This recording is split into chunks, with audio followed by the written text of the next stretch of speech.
திரைப்பட தயாரிப்பாளரும் நடிகருமான தக்காடி சீனிவாசன் உடல்நலக்குறைவு காரணமா பெங்களூர்ல காலமாகியிருக்காரு. அவருடைய இறுதி சடங்கு இன்னைக்கு நடைபெற இருப்பதா அவருடைய குடும்பத்தினர் தெரிவிச்சிருக்காங்க.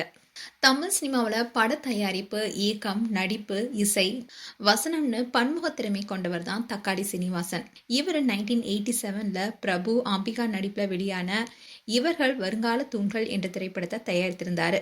இதைத் தொடர்ந்து பிரபு சரண்யாவை வச்சு மனசுக்குள் மத்தாப்பு படத்தையும் தயாரித்தாரு. இந்த படம் வெற்றி பெற்றது.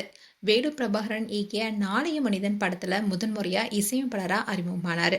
இது தொடர்ந்து வேலு பிரபாகரனுடைய நாளைய மனிதனுடைய இரண்டாம் பாகமான அதிசய மனிதன் படத்திலையும் இசையமைச்சாரு.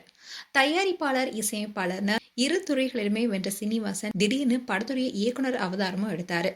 ஜென்ம நட்சத்திரம் என்ற த்ரில்லிங் படத்தை இயக்குனாரு. இந்த படத்தை பார்த்த பலருமே இரவு நேரத்துல வெளியே போறதுக்கே பயந்தாங்க. அந்த அளவுக்கு படம் ஸ்லோவா போனாலும் அதுல திகில் காட்சிகளும் இருந்துச்சு. விக்னஸ் என்ற படத்தையும் தயாரித்த சீனிவாசன் அந்த படத்துல நடிச்சிருந்தாரு. இயக்குனர் சித்ரா லட்சுமணன் இயக்கத்துல நடிகர் கமல் நடித்த சூரசம்ஹாரம் படத்துல முக்கியமான கேரக்டர் நடிச்சிருப்பாரு. அதுக்கப்புறமா படங்கள் தயாரிப்பதை நிறுத்தி கொண்ட அவரு பெங்களூர்ல ஒரு ஆசிரமத்தை நடத்தி அங்க தத்தெடுத்த குழந்தைகளுடன் சேவை செஞ்சுட்டு வந்தாரு. இந்நிலையில் தான் அவர் உடல்நலக்குறைவு காரணமா பெங்களூர்ல காலமாகியிருக்காரு. அவருடைய இறுதி சடங்கு இன்னைக்கு நடைபெற இருக்கு.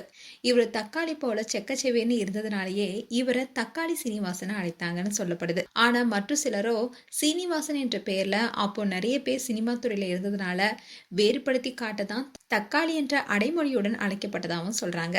இவருடைய இறப்பு செய்தி கேட்டு ரசிகர்கள் பலருமே அவருடைய குடும்பத்துக்கு ஆழ்ந்த இரங்கலை சொல்லிட்டு வராங்க. அதோட பல பிரபலங்களும் இரங்கல் தெரிவிச்சிட்டு வராங்க.